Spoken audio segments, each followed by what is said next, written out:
Hey, Margie. Hello, how are you? Hi. Here we go again. I'm just Yep. going to test my sharing. Yep, please, because I can't seem to get this host thing activated. It's like it's always activated. Something like that, maybe. I think she must have set it up that way. Okay, I'm good to go. What a hectic job getting this done today. Oh my gosh. I needed to combine, but also, if you can believe it, the school has started in-services. Oh, So they put me in the lineup as a presenter, but nobody told me. Apparently, they assume you look and it's something I know, but I have to present tomorrow morning. So I've been operating on two cylinders. oh my gosh. I thought if I'm not there, I'm not part of it. I'm glad that I am, but Are they opening up for real or yeah. just virtual? No, for real. Oh. They've spent a fortune. I hope really it can last. It'll be so much better for the kids if they Yeah, can. Mariah's doing that too. I think they made an agreement that all the Bergen County schools, from little private nursery schools through the day schools, I believe Solon Schechter's in it, I don't know, will open or close together. Okay. Anyhow, if of course, if the governor says you have to, you have to. But, Right. I'm so glad that there's no competition on that. Right. Now we have to tell them where we want to daven on Rosh Hashanah. A, B, C, D. Indoor short, indoors medium, indoors singing, indoors. We're going through the same thing, but on a different scale. But it's really hard. I mean, I suspect, even though it's here on the block, I won't go to anything. I reserved, they want us to pay for the seats anyway, which I know the shul need. And every year I get 2 seats, one for Az, one for me and Azadeh to share. So I got outdoor singing. I figured I can go at the beginning and she can go later. And Ezra's getting the earliest minyan, so she can go later. Right. Are they doing outdoor shofar? So someone just told me in Herschel, Renat, they feel it will impose on the neighbors that so many shuls are blowing shofar. So they have outdoors. So, I don't know. I listened to the Muezzin in Yerushalayim. So they have it 4 p.m. at a few intersections. I don't know if that's true on this. Yeah, we're gonna do that in Stanton. We'll have a shofar out on the street. I think people will love it who go by. I know. I don't think it's an imposition. Certainly not in New York. Right. I mean, for the very earliest minyanim, if you start at 6:30 and you're blowing at 8 on a Sunday morning. Right. There's only one day of shofar to solve it for. But it's funny, the thought of a Seder alone had me in a panic. Right. Now that I've done Pesach and Shavuot. Yeah. I'm going to be in Englewood, I think. Oh, good for you. Yeah. That's great. Will they go to a shul, or at least you'll be with people? Yeah, they won't go to shul, but I'm sure they'll have shofar blowing available. Right, I'm sure. And that's really all I care about, honestly. Right. And this year, I love the davening of Rosh Hashanah and all. I do too, but this year. Even if they're singing, which I signed for they don't want you to really sing along. Right. So. Right. Tonight, Jeff is sponsoring this class. He really? So yeah, I feel badly because I just realized, because we've squished it a little, there have been 9 sessions, but you had said 100 each. So really. All right, so you owe us one in next time. That's right. Yeah. Well, I saw he wrote the check, and I wondered. Oh, I'm glad I was going to write a thank you note to the shul, but I'll write to him. Yeah, I'm going to let him just say a few words about his mother. That's who he's sponsoring this in memory of. Oh, so we'll let him say a couple words at the beginning and then Beautiful. go on. If I run over 10 minutes or so, is Fine. it okay? I've been timing it as tight as I can, but I want to let them comment at the last part is really relevant to today. I'm being super careful not to mention Trump because I know Right. there might be, but it's so blatant you just can't. Yeah. Yeah. But I'm not going to say, but I Right. want to give them a chance. Right. Okay, I'm gonna get myself some Just water. like Obama. What? Like Obama. He never mentions his name. He just makes.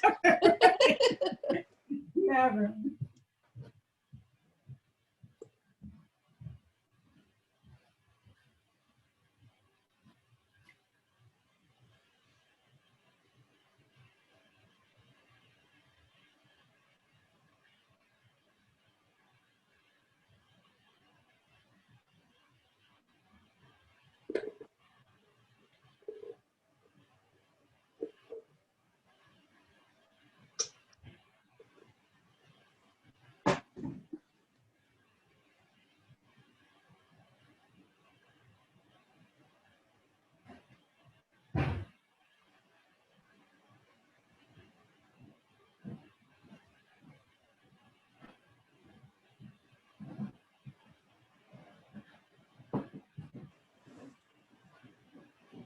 I finally got the recordings and the passwords to work for the last couple of weeks. So I didn't remember if you had asked for them, if you I need would them. like to hear them. I mean, Yeah, it'll I'll take send me a it. while to screw up my courage to listen. Yeah, I'll send it to you.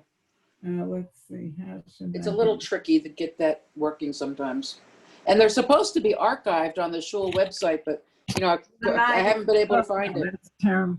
I mean, when I see myself, I feel, who is that old pale woman? So they gave every teacher got a picture of herself because you're behind a mask to introduce yourself to the kids you hold. Oh, So I that's got cute. a picture. I look like my great aunt Rose when she was 90. Well, are you going to be there in person too? No. No. So why do you need a mask on Zoom? I don't, but I'm saying they don't, the Parents Association that made the pic, they don't know that I'm the one on the list. Oh, I see. I see. Now, actually, the first day of school, a friend of mine who really hoped to continue teaching, but her mother's very elderly, I think about 90, has been with her, was going to go home, was wrong. They just diagnosed her with her second cancer. Oh boy. So her mother, who feels it's time to die anyway, said, put me in a hospice and go to work. But she decided she can't do that. So I hope she'll have her. She's a great teacher and too young to retire. Yeah. Yeah. You don't miss it every first day of school? You've been retired long enough that you're not on the program anymore. I don't miss the first day of school, but I do miss teaching.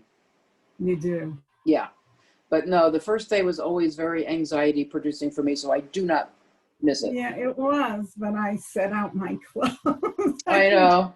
Get a new school bag. It's like a way of never growing up, isn't it? That you exactly. always have summers off. I remember when I was retiring, one of the kids said, why are you retiring so soon? I said, do you realize I've been in school for 64 years? It's time for me to leave. No, you haven't. You didn't start school at birth, did you? No, I was whatever it was, 60 years, I guess. I started school at 4, and I think I retired at 65, so. I mean,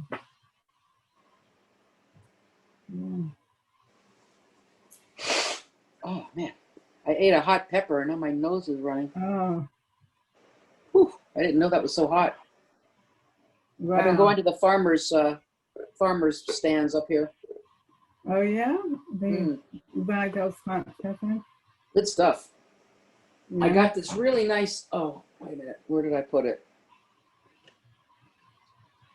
Oh, that's weird. Oh, there it is. Let me go get that.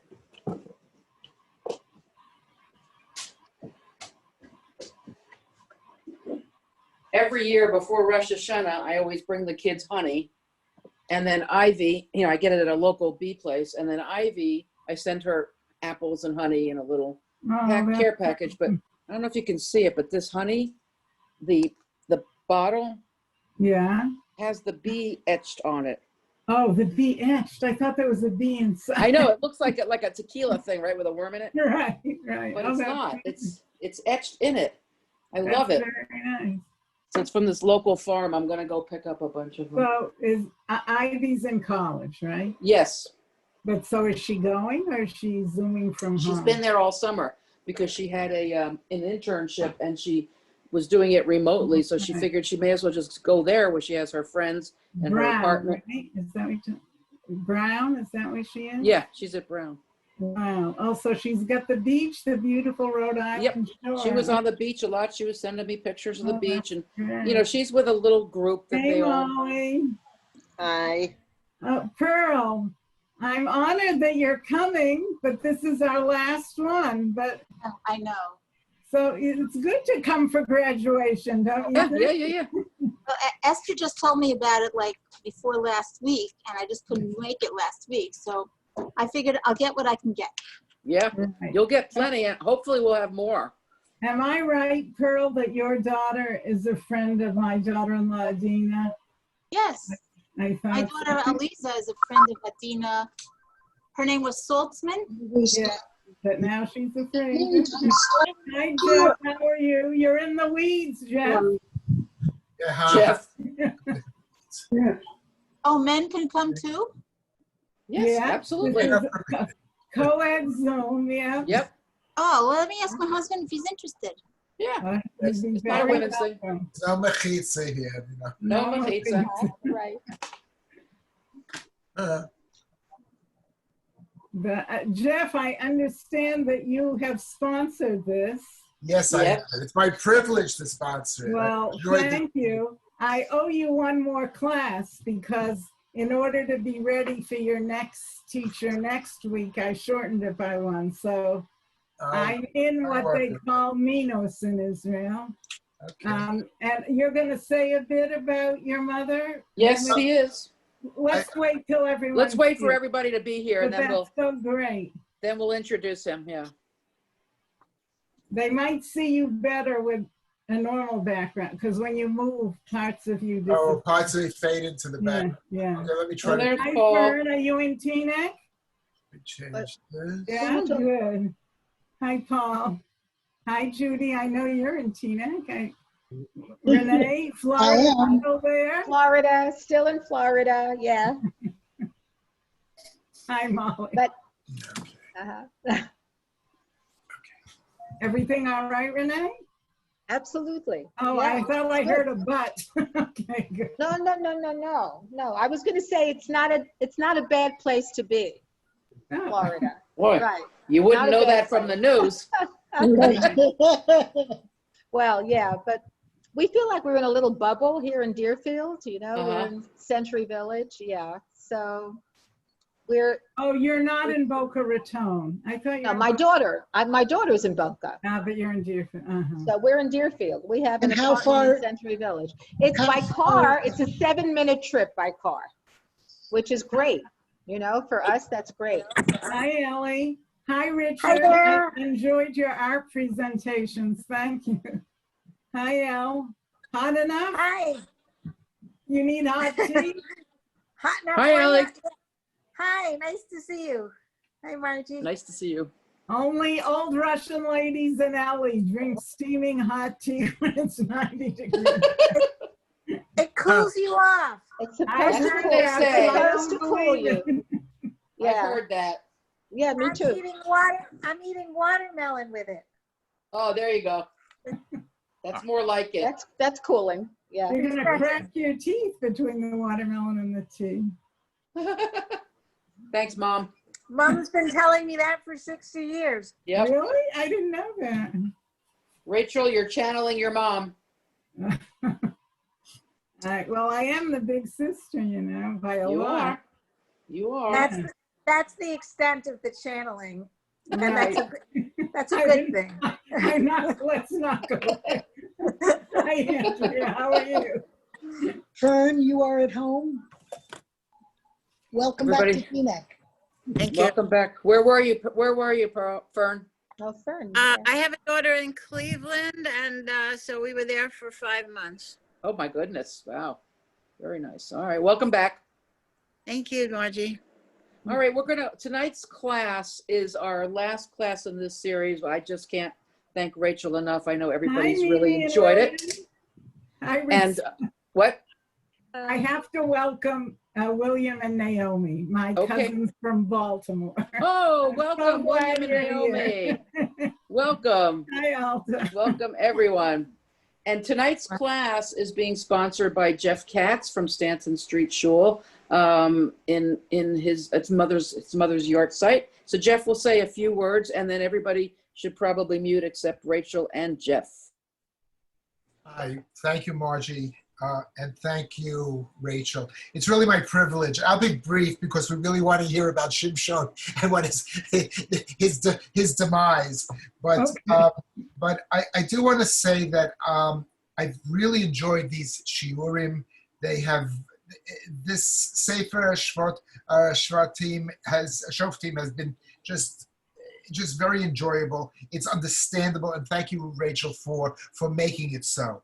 So I am sponsoring this evening's shiur in memory and in honor of my mother. Her name was Evelyn Katz, Chava Bat Aharon V'Shlima. It's a 17th yortzeit. It's actually going to be next Sunday evening, but we won't be meeting. So I want to acknowledge it this evening. Although my mother was not a particularly religious woman, however, she lived by, I believe, our most precious mitzvah, and that is v'ahavta l'reyecha kamocha. It was really her signature mitzvah, and she treated all people like they were herself. And that's something that I only aspire to, but that was embedded in her, and something that all of her children always understood. So it's in her memory that I dedicate this shiur. And I just want to say also that I had the opportunity this Shabbat to read the David Grossman Lion's Honey that you had recommended. And I recommend it highly. It is a wonderful companion to the Sefer, and it is a modern version of it, and it actually brings it into contemporary Israel very nicely. So if you haven't read it, I definitely recommend it. And thank you again for allowing me to give this to sponsor tonight's. I'm so Thank you, pleased Jeff. that you Thank you. enjoyed it, right? There's nothing like sharing a good book. So in memory of Chava Bat Aharon V'Shlima, this shiur is going to start with a total lack of Ahavta l'reyecha kamocha, get worse and worse, but we will come back to it. So we left Shimshon in the dark in every sense. They had just poked out his eyes, vayinakhu et shtei einav. They imprisoned him, and they made him a slave in the most humiliating way. They used him as an animal, as an ox, to push around the wheel that grinds the wheat, and they mocked him. What always surprises me is that if they were using him in that way, they knew that his strength was returning, but somehow they didn't put two and two together. And I think I understand why. When you're victorious, you think you're just totally victorious, from A to Z, victorious. And they had, fought him for years and years Again and again, he'd come back, but now they defined it, we won. So they're busy planning the celebration while he's busy planning his revenge. And there's going to be a big party in Beit Dagon, the temple to the fish god, who is the god of the Plishtim, who are a seafaring people. And part of the entertainment is to watch the blind Shimshon stumble about. And they would bring him out and mock him, which shows you how large he loomed in their imagination, that they felt it was such a tribute to their God that he had defeated the great Shimshon. And Shimshon allows himself to be brought out, and he's led by a Na'ar. All our stories tonight have a Na'ar in them. And he's led by a Na'ar, and he tells the Na'ar, Hanicha oti v'hamisheni et ha'amudim asher habayit nachon alehem. Bring me to where I can feel the pillars upon which the roof of the building rests. That we know the end of the story, so that would seem to give it away. But he tells the boy, I just want to lean a while. So it's based on this that there's the notion that Shimshon was a giant, because if he could reach from pillar to pillar, he must have had an incredibly large arm span. And the Na'ar brings him there, and it's obvious what Shimshon's plan is. And he looks around, and the entire leadership of the Plishtim is there, about 3,000 men and women. It's so unusual in these Sfarim when counting a crowd to say men and women. But the women were very involved in defeating Shimshon. So he is taking revenge against the men and the women. And he recites this bizarre prayer, or bizarre is the wrong word, to me, disappointing prayer. And he says, Zochreni na v'chazkeni na ach hapam hazeh Elokim. Remember me and give me strength just once more, HaKadosh Baruch Hu, so that I can avenge at least one of my two blind eyes. He is speaking to Hashem. He believes in Hashem. No hint of tshuva. There's nothing elevating about it. Shimshon never seems to be capable of going beyond the personal, which is so surprising for someone who was groomed from before when he was born. And I guess because I'm a teacher, I lay it at the feet of his parents. I really think that there might have been a failure in grooming him, or maybe, as often seems to be the case in Sefer Shoftim, this was the right leader for this generation, a generation obsessed with me, mine, and me. And he pulls a little. It's starting to give, but hasn't given all the way. And he calls Tamot Nafshi in Plishtim. I die among the Plishtim. And that's the Moshe of Yisrael. He doesn't say, I regret that I have only one life to give for my country. He clearly is an early suicide bomber, but it's so not elevated. It's almost as if to say, I'm not much more than a Plishti, which, as we said in the earlier times, to defeat an enemy, it seems in some cases you have to become like the enemy. You have to identify with the enemy. But to me, this is a sad end to a sad life.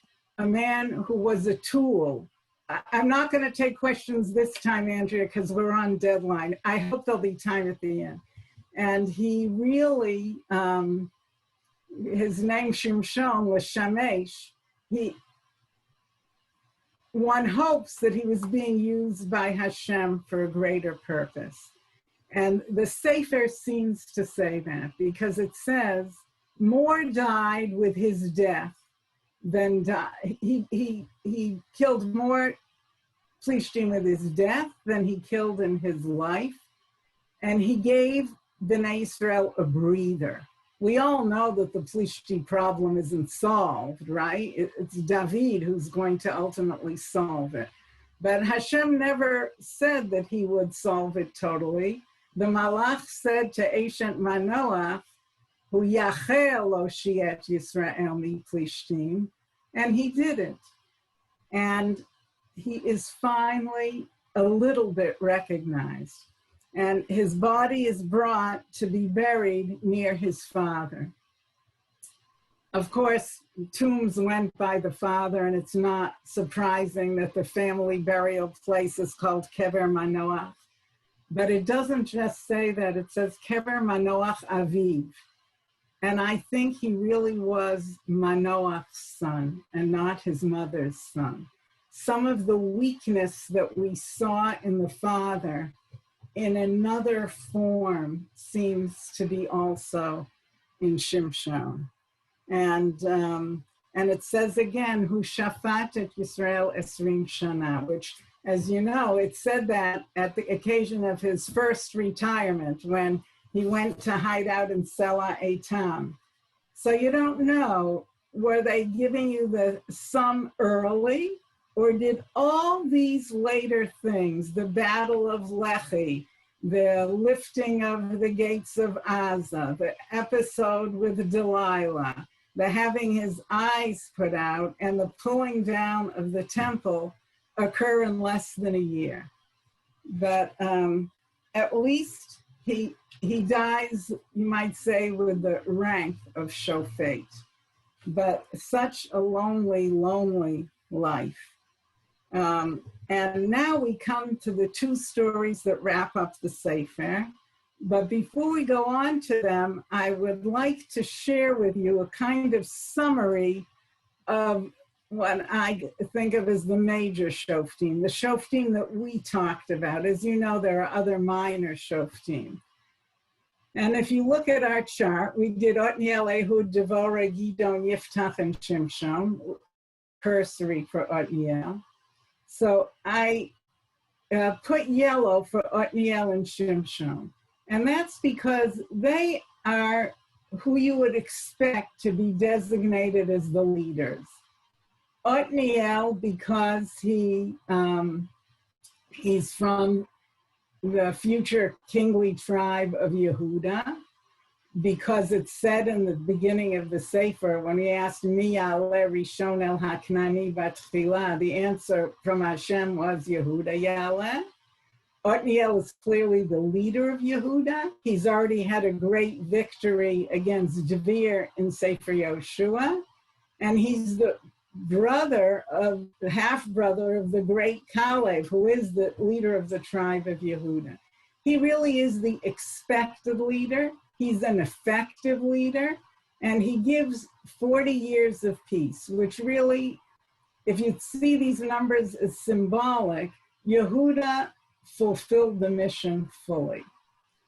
Last is Shimshon, also is an expected leader, because he has a formerly barren mother who has a baby as foretold by a malach.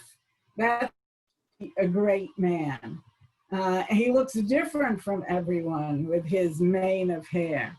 He's clearly designated, and he does have some success about, if you consider the numbers symbolic, which clearly some of the numbers, where there are very specific numbers, aren't.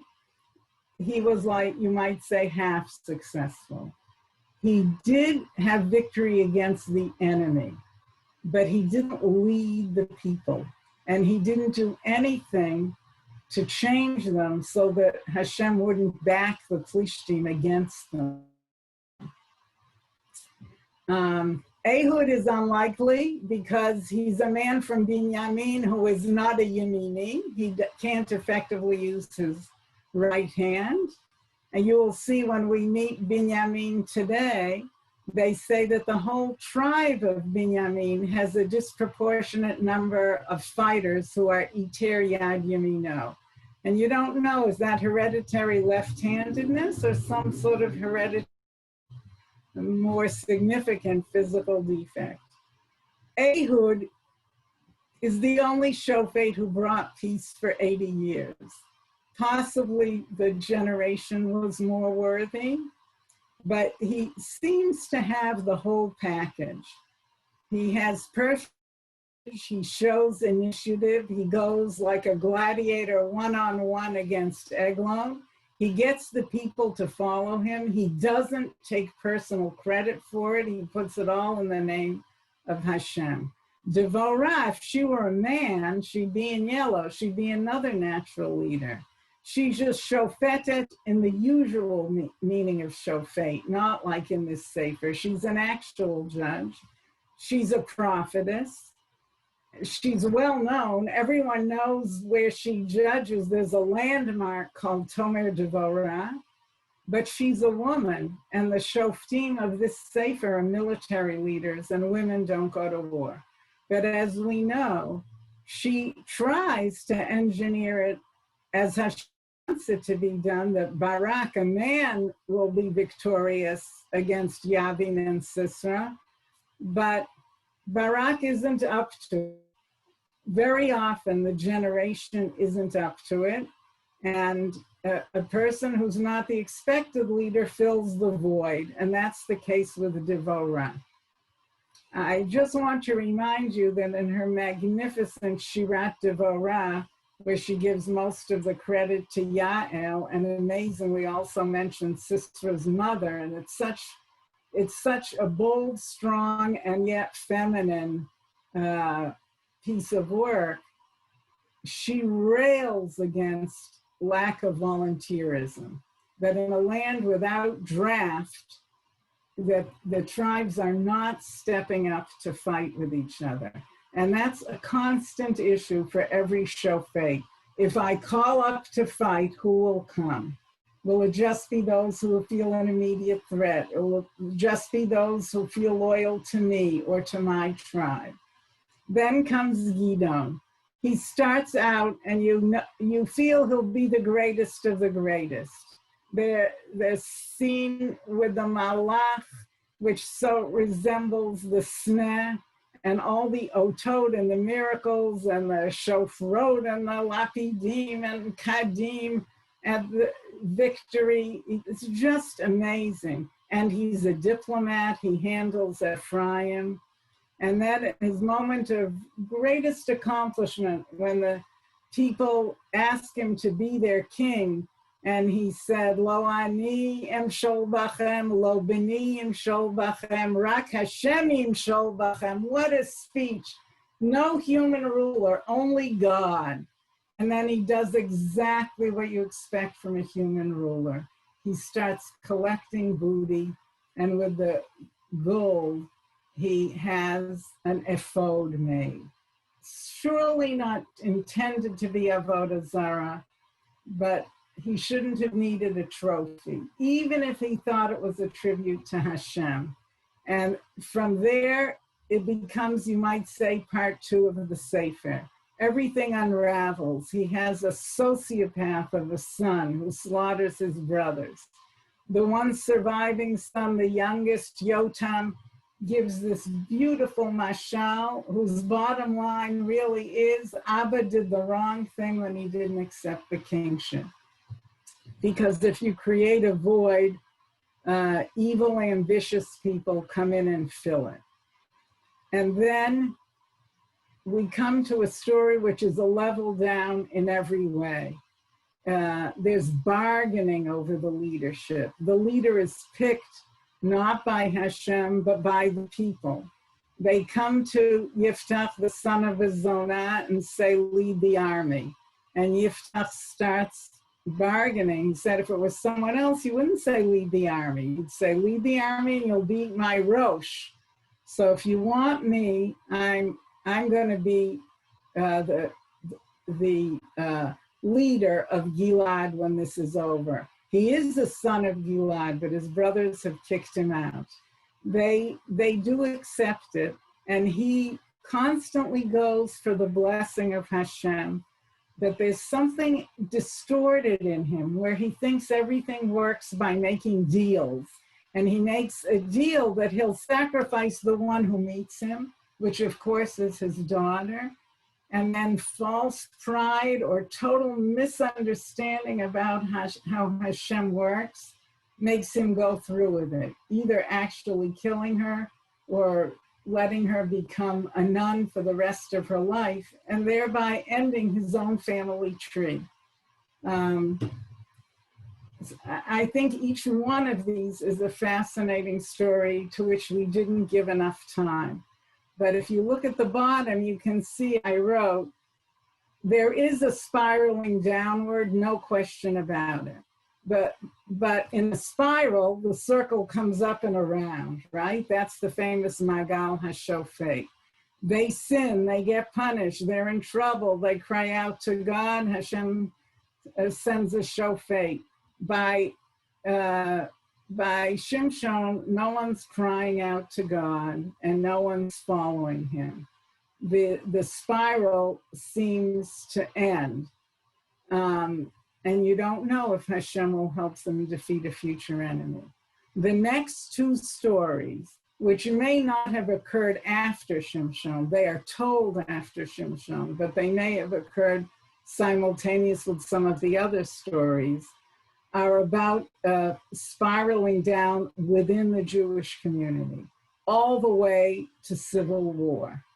And they're very, very complicated stories. So if you liked Lion's Honey, my next recommendation is to read, I think it's, Perik, is it Yud Tet? No, I think I'll tell you in a minute. Yud Zion to Chaf Aleph. It's very short. It's the two shocking stories at the end, but don't read them before bed. They're really creepy. I'll give you some of the creep, but not all. And as you read them, you'll notice how they refer to earlier events in Shoftim, also earlier events in the Tanakh. And the two stories have a lot in common. We won't hit all. I know you'll observe more than I'll tell you, but we'll hit some. So I hate to be looking at the screen all the time, but I do want you to see some text. So our two stories are Micah and Pilegesh B'Givah. I hope it's okay with you. I'm going to tell you Micah, and I'm going to show you samples of psukim from Pilegesh B'Givah. So Micah, also called Michayahu, is a man who lives in Har Ephraim. So we're going to assume he's from Shevet Ephraim. And his mother unknowingly cursed him. She didn't say, I cursed my son, but someone stole her 1,100 shkalim and she cursed the person who stole them. And then Micah comes to his mother and says, I'm the thief. So the mother doesn't want her son to be cursed. He does return the money. He doesn't really do any sort of tshuva that we hear about. And with her understanding about how curses work, it would be important to somehow pay off Hashem, because of course it's in the Aseret HaDibrot, the 10 Commandments, that you shouldn't be using Hashem's name to curse people, which we're assuming she did. And so she gets all her money back. She's not giving it all to Hashem.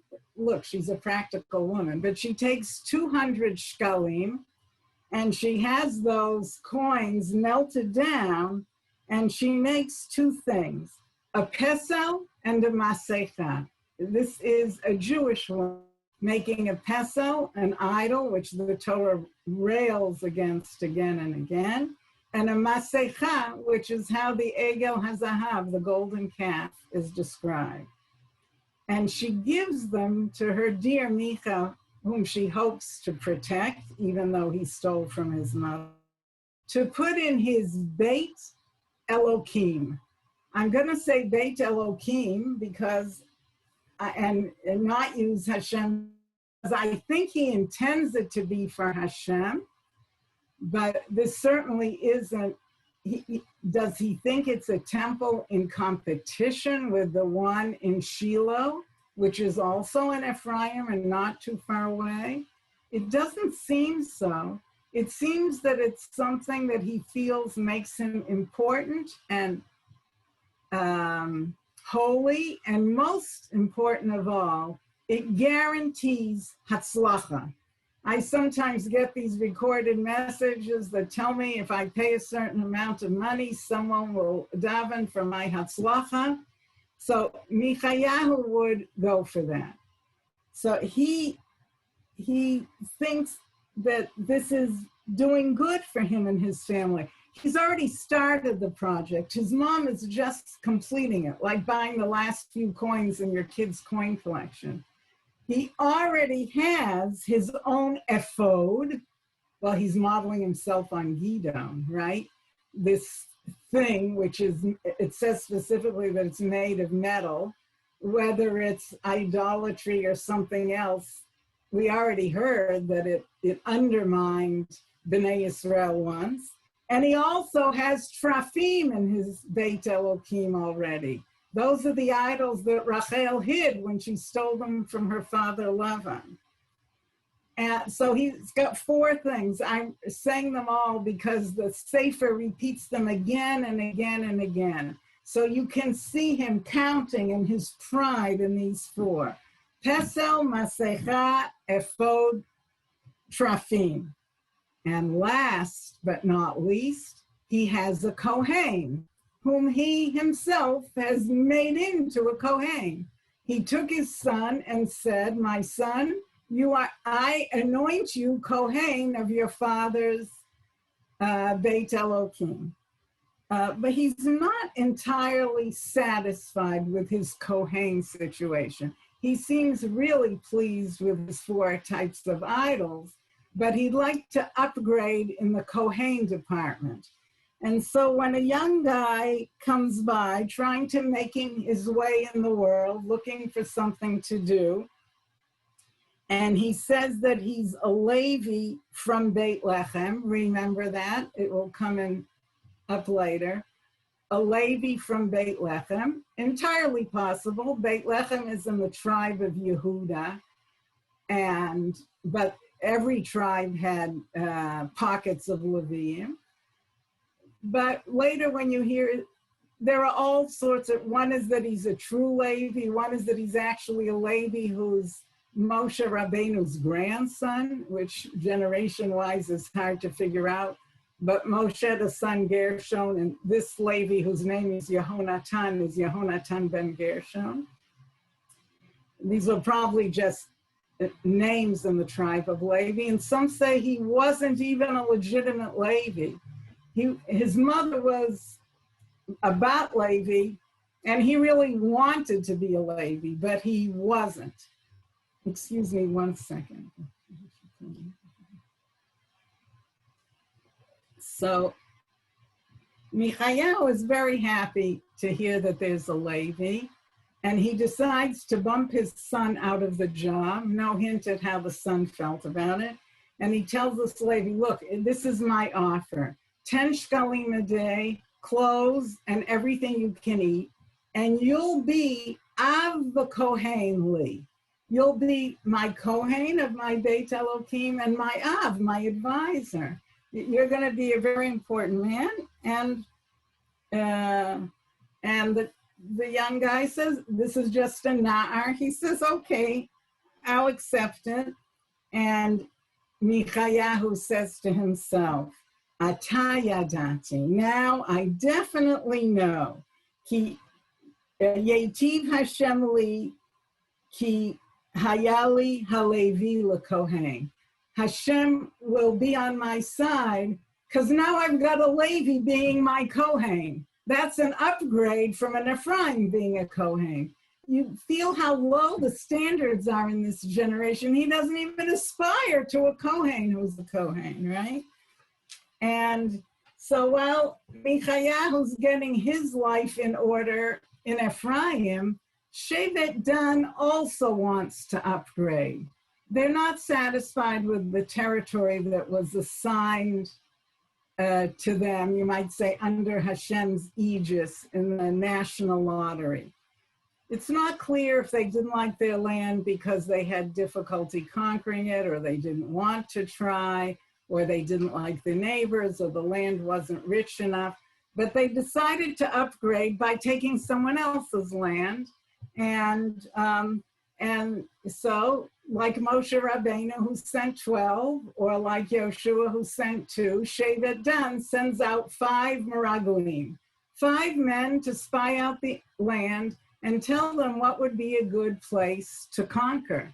And they, in their trip to the north, they pass by this incredible Beit Elohim, and they hear the voice of someone they recognize. It's the Na'ar. They've met him before. He's been cruising around trying to make it, and they say, what are you doing here? And he says, I have this amazing deal. You know how it works? Vayiskeruni ve'yelo lekohen. He pays me and I'm his Kohen. And they're not skeptical. They say, really? You're a Kohen? So tell us, will Hashem be with us on our mission to find a different place for Shevet Dan? And now that he's a Kohen, he's capable of giving definitive answers. And he says, L'chu l'shalom nochach Hashem darkechem. Go in peace. You are going with God. God endorses your mission, right? And they accept that. And at first you think, what is wrong with them? And then you think of today and you think, what is wrong with us, right? That's to a great extent how we live in our lives. So the 5 men, now they've got their bracha for Hatzlacha from the Levi who's supposed to be a Kohen, and they go up to Laish, which is in the far north. Either it's right inside the border and it's a Jewish town, or it's right outside the border and it would be in what's now Lebanon. And they love Laish. It's so peaceful. The people hardly have any defenses because they have no neighbors with whom they're in conflict. It's sheket v'shalva, enough food, perfect. They go back home and they tell the tribe of Dan, we found it. They don't make any connection between the people and their community. They see it just as a real estate issue, right? You can't have sheket v'shalva unless you're a certain kind of person. But they go and they tell their community, we found it, we got to do this. And Dan offers an army of 600 men to go up and conquer the town of Laish. It's not kibush haaretz as a mitzvah. It's not an enemy in any sense. It's really cold-blooded murder. But on the way, the 5 men who know about Micha say, let's stop. You see this Beit Elohim? You know what they have? They have pesel, masecha, ephod, and trafim. And so they go into Michayahu's phony mikdash, and they steal the 4 things. And this young lady who's supposed to be a Kohen comes out and says, what the heck do you think you're doing?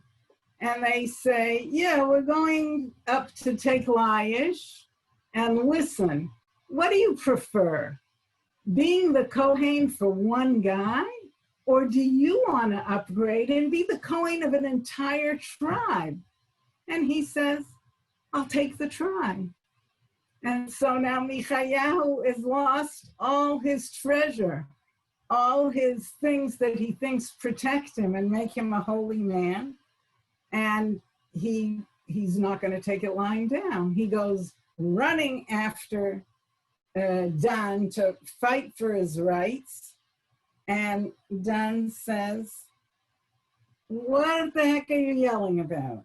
And he says, and these are his exact words, "Et Elokai asher lakachtem."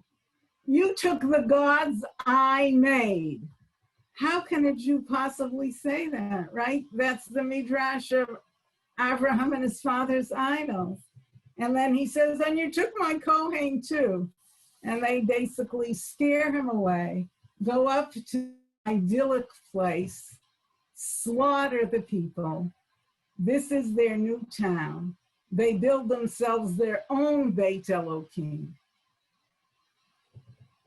And that's quite a story, right? I mean, I don't even know how to sum it up. I'm exhausted telling it. So now let's go to the second story, which you'll see is both different and similar. And I'm going to share with you.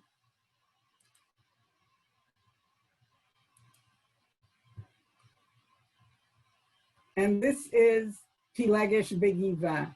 If you're reading it inside, we're in Perek Yud Tet. You'll see I've only picked out some phrases here and there because it's too long. And our narrator keeps telling us, which is pretty obvious, Bayamim hahem umelech ein v'Yisrael. And now we have an Ish Levi. Oh, our previous story had a Na'ar Levi. And he lives in Har Ephraim. Like Micah. And he takes himself a woman to be his Pilegesh, and she's from Beit Lechem Yehuda, just like our lady who would be a Kohen. Before we go on, I want to point out there's another story that happened in the days of the Shoftim, which is related to Beit Lechem Yehuda. And that's the story of Ruth, right?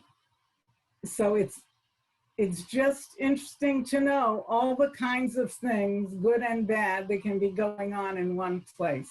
Now in our story, we're gonna, just like we had all these different avodah zaras, lahavdil, I'm not saying the Torah intends it that way, but there are 4 ranks of women in those days. Isha, Shifcha, Pilegesh, Zona. I should say the top 3 are legitimate marital-ish bonds between a man and a woman. An Isha is a full wife, like Sarah, Rivka, Rachel, and Leah. A Shifcha is a lesser wife, a maid wife, like Bilhah, Zilpah, and besides the social thing that the children of Nashim felt they were superior to the children of Shvachot, the children of a Shifcha do not normally inherit. Yaakov broke that rule and had his sons from Shvachot inherit. Abraham followed that rule. He gave gifts to his sons from Keturah, but they did not inherit. A Pilegesh is a lower level. At least in some cases, there's some legal status. She almost feels like a slave wife. And in our story, the Pilegesh calls the man her Adon, her master, not her Isha, not her Baal. And a Zonah is, of course, a prostitute. And all these words are used in this story. So here we have a man from Levi and Ephraim, and he takes a Pilegesh from Beit Lechem, and now we come down to where my cursor is. Tiznala, either she was unfaithful to him, or she rebelled against him. And what she did is she went back to Beit Lechem Yehuda, to her father's house. And she was there for 4 months. So it seems like whatever this bond is, it's broken. She doesn't live with him anymore. But one day he decided that he wants her back. he doesn't intend to take her by force, right? Vayakom Isha, her husband arose. He's called husband by the narrator here. Vayelech achareha, and he followed her. Ledaber al liba, to speak to her heart. Lahashiva, to bring her back. And he also has a na'ar, and he also has tzemed chamorim, and a pair of donkeys. You can't help but think of the Akedah, right? Where Abram has na'arim and a chamor. And he gets there, and his father-in-law either really is happy or pretends to be happy to see him. And he wines and dines him and stalls. He doesn't seem to want to let the daughter go. Every day, the lady says, I gotta go today. And he says, sure, let's have a meal, let's relax. Oh no, it's dark. Let's call it a night, you'll go tomorrow. Finally, on the 5th day, the lady says, I'm taking her and I'm going. And the father says, Hine Rafa Hayom in the last line. But the day is already waning. He knows he can't hold him anymore. V'hishkamtem machar, get up very early at dawn tomorrow and go, but don't leave now, it's almost dark. But he feels he's been manipulated, he's had enough, and he's leaving. The next part always reminds me of Bilam and his donkey, maybe because there's a donkey in the story, although here the wise one isn't the donkey, it's the na'ar, right? The na'ar sees it really is getting dark. And so Vayomer HaNa'ar in the yellow, L'chana v'nasura el ir hayevusi hazot v'nalimba. Let's go to this Yevusi city, which is Yerushalayim now, but it wasn't in Jewish hands then. And let's spend the night there. It's not safe to be out in the dark. But the Levi, who is strong on pronouncements, says in the green, Lo nasur el ir nochri. We are not going to a non-Jewish city that isn't Jewish. We're going to get to Givah, which is the closest Jewish town. Sorry, that shouldn't be there. And Givah was in the tribe of Binyamin, and they make it to Givah. Now, he thinks a Jewish city means hospitality, right? Friends, home. When he gets there, he and the Na'ar and the Pilegesh and the donkey are sitting in the street. No one's inviting him in. An old man comes from work and says, into what seems like me an odd order, Ana telech, where are you going and where are you from? I would think you do, where are you from and where are you going? But anyhow, the guy answers first where he's from, where he's coming from now, and then where he's going. I'm traveling from Beit Lechem Yehuda up to Ephraim. And then he adds, so you'll know he's an important man, I'm going to the Beit Hashem. And we don't know, a real Beit Hashem? It doesn't say Elohim, so maybe he really serves in Shiloh, or maybe not. And then he sort of whines, Ve'ein ish ma'asefoti habayta, no one's invited me home. Does the old man invite him? No, he does not. So the Levi adds, and this should have been green, but I'll do it later. He says, Gam teven gam mispo. Well, if you're thinking of Rivka, you would finish it with Rav Imanu, right? We have plenty of animal food for your animals. She was offering it as a hostess. He is saying as a potential guest, Gam teven gam mispo. I've got plenty of straw and fodder for our chamorim, for our pair of donkeys. V'gam lechem v'yayin yeshli. I also have food and wine for the woman and the na'ar. You don't have to feed us at all. And ein machsor kol davar. This won't cost you a thing. Imagine to do hachnasat orchim only if the guest says this won't cost you a thing. And so the guy lets them come into his home, the reluctant host. But so now what happens is a horrific story. You all know the story of Sodom, I'm assuming, where a crowd came again to Lot's house, furious that he'd invited in guests, and who were the two angels, and they demand to bring out those men so we can know them, which either sounds like some sort of rape or assault. And Lot, after all, he is a nephew of Abraham, wants to be a good host, so he says, no, leave my guests alone, but you can have my 2 unmarried daughters if you want. And he's willing to give them to the crowd. Of course, the Malachim won't stand for that. They reach out and blind the crowd. And the next episode is the destruction of Sodom. The quintessential opposite of Vav Telrecha Kamocha. The symbol of meanness of every kind.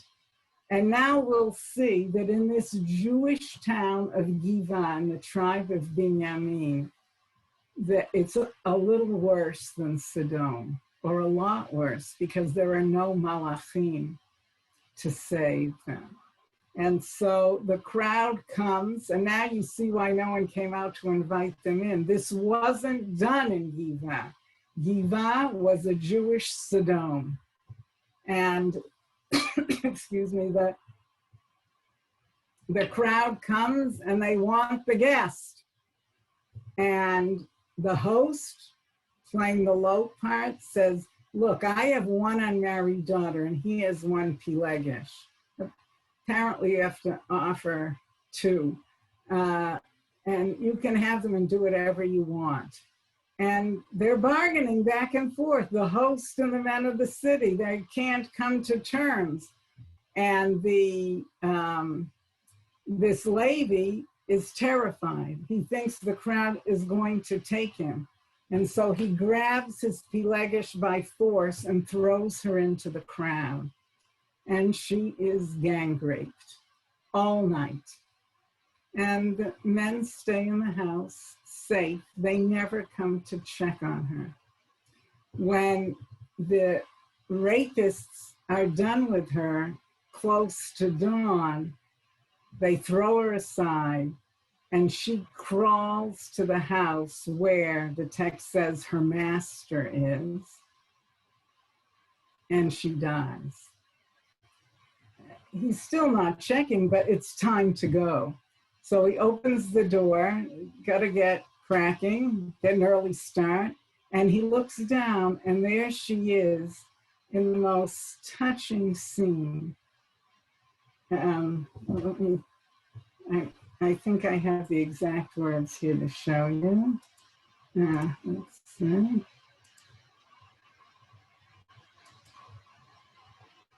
Yeah.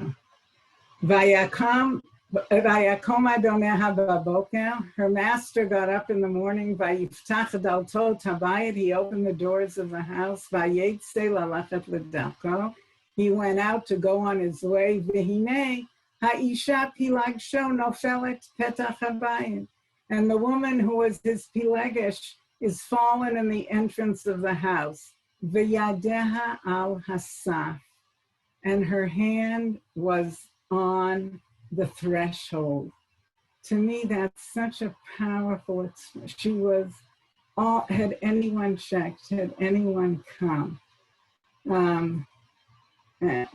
There's something so heartbreaking about it. And he looks down at her and says, Kumi, now get up, let's get moving. And of course, there's no answer because she's dead. There's no description of how he feels about her. He just takes the body on the donkey. We've heard the donkey mentioned so many times. he does this constant enumeration, my Pilegesh, my Chamor, my Na'ar. And he gets home to Ephraim, and he takes a ma'achelet.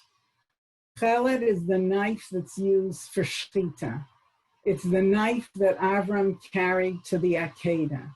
And he gets out a ma'achelet, and he grabs his Pilegesh. It's not the same verb as when he threw her outside, but I think it's the same gesture. And he chops her into 12 pieces. And he sends one piece to every shevet. Is a demand for revenge, right? And everyone who saw it, now this bright blue is the reaction of Bnei Yisrael. And they say, Lo niyata v'lo nirata kazot l'miyom alot Bnei Yisrael me'eretz Mitzrayim ad hayom hazeh.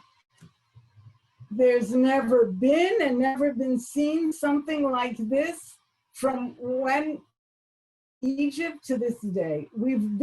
It's been bad, never this bad. And decide to have a sort of council meeting of all the tribes to get to the bottom of it and take action. These tribes who've never been willing to work together, now they mobilize. And it's Tikahel ha'edah ke'ish echad. Right? They're all together and they say to the Levi who's come to bear witness, Dabru, echaniyata hara'ah hazot. How did this happen? And notice the spin that he puts on the story. And he says, I was in Giva, which belongs to Binyamin. I and my Pilegesh, we were spending the night. Now go to the second line in the green. Vayakumu alai balei Giva, and the men of Giva came to attack me. Vayasobo alai, and they at Tabayit, they surrounded the house because of me at night. And Oti Dimu Laro, sorry, there's some extra letters there. They intended to kill me. That to him is the essence of the story. That Pilagshi inu vatamut. And they raped my Pilegesh and she died. Va'ochez b'Pilagshi. And I grabbed my it's always my Pilegesh, right? His property. And he says, I chopped her up and I sent this out as a call. Ki asuzima unevala b'Yisrael, right? This is an outrage. And now, take counsel and decide what you're going to do. And Ke'ish Echad, they decide, this group that has never had a draft, never had everyone go to war since the days of Yoshua, every single tribe is going to give 10% of its able-bodied men, raise a huge army. Their hope is that the army is a threat to Binyamin, and that Binyamin will turn the rapists over, they'll be put to death, and that'll be the end of that. But Binyamin refuses, because Binyamin knows that their army is exceptionally strong. So strong that they can be 1 against 11. They believe and they show that they're right, that they can stand up to the other tribes. The details of the battles that follow are nauseating. It reminds me of when I was, I guess, in 5th grade in public school, and we learned about those battles of the Civil War, Antietam and Gettysburg. Horrific. And Hashem is letting it play out, letting us slaughter each other. And the 11 tribes are simply shocked that Binyamin can do so well, especially because they have a lot of iter yad yamino, people with this defect of the right. But apparently there are a lot of men like Ehud, and they fight and fight, and finally Bnei Israel are about to retreat, and then Hashem interferes and says, now I'll give them into your hands, go get them. And again, horrible fighting. They use a strategy of an ambush like Yoshua did against the city of Ai.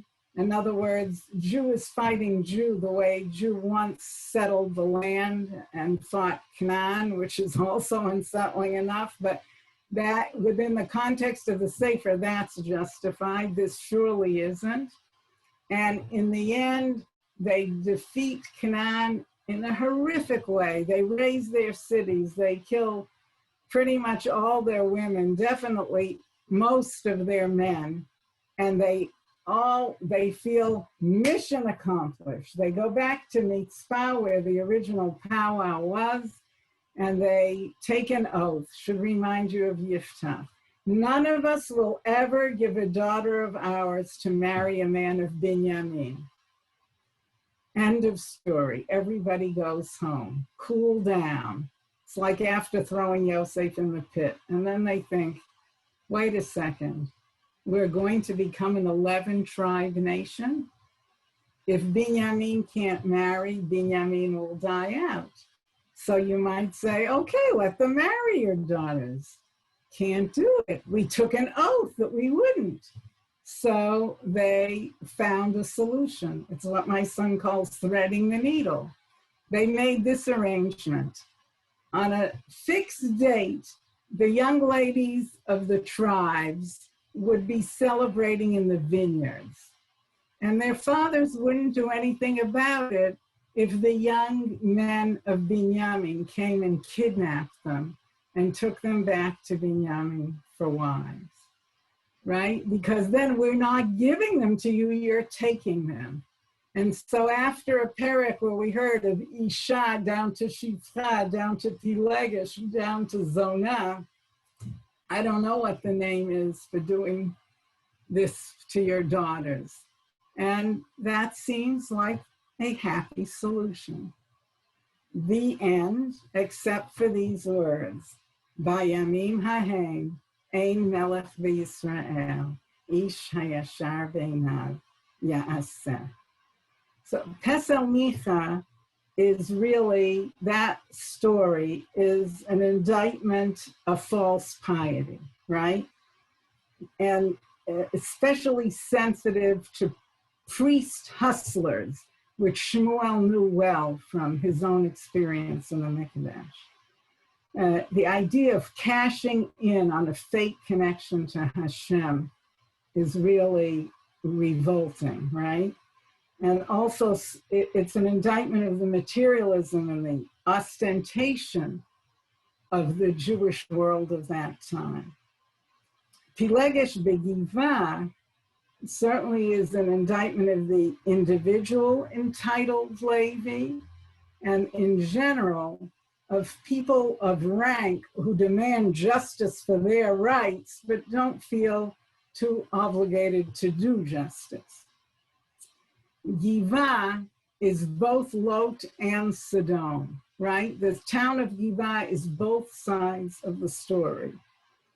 And then when the Levi goes before the council of all Israel and he spins the truth to his own benefit, that's just outrageous kind of testimony. It appears to appeal to higher principles, but in fact, it's of course hiding guilt. And then at the end, when Binyamin is offered the opportunity to extradite the rapists and refuses because we're strong enough that no one can tell us what to do, and these are Jews, I get a headache thinking about it. Pesel Micha is really the story of sins, Bein Adam Lamakom, a dissolution of proper religion. And Pilegesh B'Givah is sins Bein Adam L'Chaveiro, a dissolution of proper society. And it's no accident that they're together. As the Tanakh sees it, if you don't have Yirat Shamayim, you won't have social virtue. They go together. And they had the sample in both Mitzrayim and in Canaan, that with the Avodah Zarah went all sorts of evils, and certainly against women. And to bring it back to Chava bat Aaron B'Shlima, really, it's a terribly sad story, but when it's saying Bayamim Hahem Ein Melech V'Yisrael Ish Hayashar Beinav Yaseh, it's really telling you V'ahavta et Hashem Elokecha b'chol v'avchel v'chol nafshecha v'chol me'odecha. You can't take part. You have to do it all, or you'll become corrupted in every way. That you can't love Hashem, you're religious, but you're not ethical. You're ethical, but you're not religious. You can't have one without the other. And V'ahavta l'reacha kamocha is really the corollary of V'ahavta et Hashem Elokecha. That is the message of this story.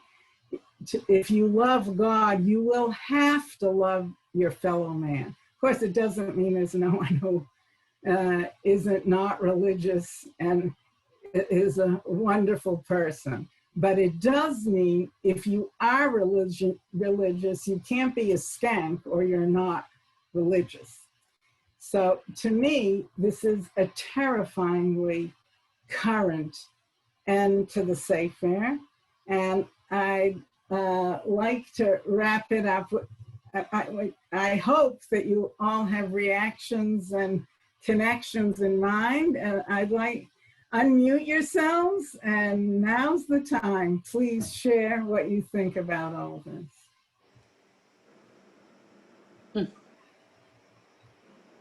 Nothing.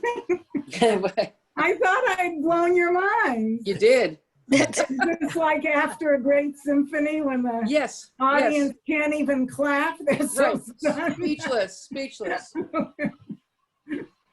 Go ahead, Naomi. There's something on your mind, I see. Me? Yeah. No, it was just interesting what you said about Har Ephraim, that they were good and bad. I mean, in the next book, in Shmuel, Chanak and and her husband come from Ephraim. Right, Elkanah. Right. Thank you. You know, we didn't have time for that, but you could make a whole few shiurim on how much Shmuel's own life informs the Sefer. But I think that, go ahead, Richard. If I just make comment, I mean, there's almost too much to comment on, but being an artist, I just want to refer you all to an artist who was a friend and passed away a number of years ago. Her name is Janet Schaffner. Janet Schaffner. Spell her last name? S-H-A-F-S-A Schaffner, N-E-R. Schaffner. Okay, great. Look her up on the internet. I will. Her works were all biblical. She's a brilliant painter. Yeah. But one of the most important works she did was a triptych on exactly the concubine at Givna. Oh. And it is simply riveting. And is actually, when I learned about it probably, I don't know, 15 or 20 years ago, it was the first time I had encountered this narrative. And of course, for an artist to try to deal with it, it's extremely difficult. I haven't tried it yet. It's puzzling, it's horrifying. But anyway, I recommend that for all of you to take a look at this artist's work. No, that's great. Help you meditate on this. And she has some, captions about, the context of this. That's so interesting. Thank you very, very much. I would like to bring up to date the story of the gang rape. I don't know the story of the gang rape of the. Oh yes. Unfortunately, life mirrors the stories of the Tanakh, and unfortunately, in the last week, news out of Israel is that a young girl 16. was in Eilat, in a resort, and she was raped, gang raped by 30 men. It is the most, you talk about how horrifying this story is of the Pilegesh, and it's today.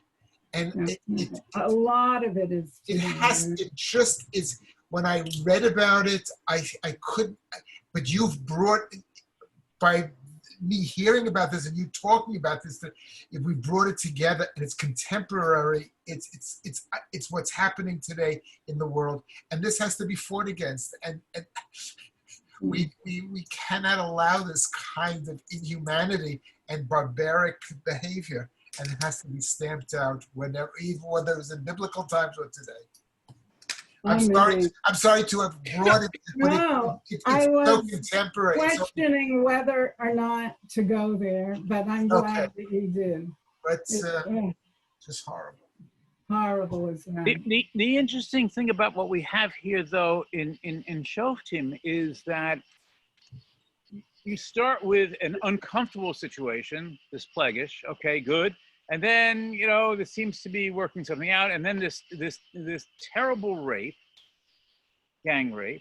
And then what is equally terrible, excuse me, I mean, let's not just gloss over it. This man who, quote, owned her, obviously had some kind of relationship with her, then proceeded to butcher her into 12 parts. He proceeded to try to do something. So in other words, what Tanakh is doing is starting out with a horrifying spectacle and then building upon it on the butchering, then building her upon the civil war, which almost annihilates one of the Shoftim, right? And then, only then can somehow find some kind of resolution. Tanakh is trying to tell us something. I honestly do not know what it is, but this is about as bad as any horror movie you could ever imagine. And here we have it in Tanakh. It's not just one bad incident or even two bad incidents. It's a cascade of them. That's right. And I think that Shmuel's very clear on what he's trying to tell us, that he was wrong when he said we don't need a king. That without a strong central authority in his view. Okay, I see that. Yeah. And he really makes a point that if you follow through the word lave, which I couldn't do tonight, everyone's lave is involved. But Shmuel's showing you, without a strong system, heart doesn't count. He goes l'daber el liba, right? And you'll see Micah has the word lave and Dan has the word. You can do wrong and feel like such a virtuous, kind, loving. Imagine taking the body of the one whose heart you want to speak to and chopping it up. Right. It's because he saw her as a slave. A master can do anything he wants to a slave, including chop it up. But that he says, I demand justice. Well, that is the biggest shock of all. And that happens also in our day. So in a way, really what you're saying is that if in fact this is Shmuel's polemic for a king, yes, and we know the inherent problems with a king because right. the Rabbanu Shalom should be our only king, but he's both recognizing the need for it, but also, Nebuch, we know the history of our kings. Right. So it's okay, good. It rends the whole thing much more complexity, because yes, we need a king, or at least at that point, as the nation of Israel needed a king, but it ain't so easy. Right. Well, that's why he wrote Megillat Ruth in a single book. This book is why you need a king, and Ruth is about what kind of a king do you need. But Shmuel was right in the first place. The king experiment isn't going to work out long term, but in the short term, it's better than what they had. Right. But he was thinking of the theoretical ideal, and Hashem was planning for the real, is what he came to understand. What about also the, in that whole rape scene, there's obviously people all around and nobody nobody really responds. There had to be screams. There had to be, you Of know. course. So And if now you it- have a whole group of people that are complicit, which basically their silence makes them complicit. And in my book, co-conspirators, and I couldn't think of a better analogy than some of the things we see today. That's Kitty- right. Kitty Bystanders. Genovese. Right, Yeah. exactly. Yeah. Kitty Yep, Genovese. yep. This is exactly Sodom. Was anyone going to complain in Sodom if they took those two girls? Was anyone going to intervene? Right. People, I mean, it's such a hard book to read because people can go so low. And Jews can go just as low as other people. And I think he couldn't bear to put Ruth next to them. But Megillat Ruth starts by Yehivi Meshvot HaShoftim. This too happened in the days of the Shoftim. So it's good to know that while there's, let's say, the rape in Eilat, good things are happening in the world. This book, Richard used the exact right word. It's a polemic. So it's not telling us the whole truth. Good things are happening in the world, right? Chana's gonna soon have Shmuel, and there's Ruth. No, Chana's had Shmuel. Chana's gonna soon have Shmuel. A lot of good things are going on, but this underbelly of corruption, the spreads, right? It's a kind of a cancer that's spreading. So thank you for coming. I just want to say, in the last couple of days, I decided what I'm going to teach next. I don't know in what venue, but it's the nicest way to come to a new topic. I listened to a shir that my son Aaron gave, and something he said that wasn't directly about what I'm going to teach got me thinking in a new way. And I would like to teach Sipurei Yosef, which I've done for a lot of years, but never to adults. Margie, if you have the names from your shul, and however if it's done through my shul, Right. we'll invite your shul, vice Right. versa. But it's been such a pleasure. I can only think things through for teaching. So it's the only way my brain works. Yes. Well, we'll So talk about it. I We'll talk really about want it. to thank you for the opportunity to think about this. Thank you, Rachel, and we will definitely get a Stanton bid in on your next season. Okay. Thank you, and Rachel. Thank you so much. Thank you. Thank you. Good next week. And if I don't see you before Shana Tova Metuka, with plenty of good health. Yeah. Amen. Amen. Amen. Thank Thank you. Thank you, Rachel. Good Thank you, night. Talk to you. Tell Talk to you everyone. soon, Rachel. Bye. All right, thank you much. Bye. Bye-bye. Bye, Renee. Bye.